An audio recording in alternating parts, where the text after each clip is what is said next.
We have a question from San Francisco, California today. Blind 5-year-old wants to know, why are paid directories not held to the same standards as paid links? I really enjoy that question because I disagree with the assumption, because I believe in many cases, or in substantially all cases, paid directories are held to the same standards. So paid directories, especially, there's a bunch of fly-by-night paid directories that'll say, they'll advertise themselves as being, oh, I'm a PageRank 5 or something like that. You're pretty much guaranteed inclusion if you fork over the $50 or whatever it is. They don't do any substantial review. They'll let you pick exactly everything, every attribute about it. They don't execute substantial editorial discretion. So in many cases, these are the sort of directories that are like, I found an expired domain and I just registered it and now I'm a directory and I will take your money and I will link to you.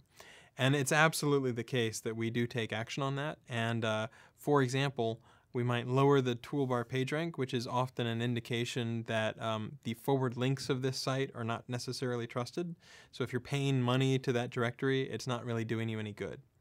Now, I would draw a little bit of daylight between some of those lower quality or even spammy paid directories versus there are some directories like Yahoo that tend to exercise editorial discretion.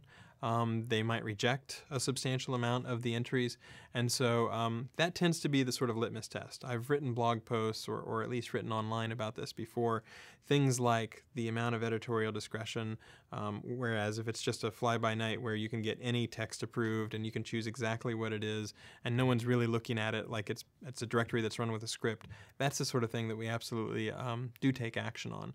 But it is the case that we look at the value add of that directory. We look at how much work they're putting in, and then if it's not substantially a lot of work, if it primarily appears to be more or less a link scheme, then it's absolutely the case that paid directories are held to the same standards as paid links.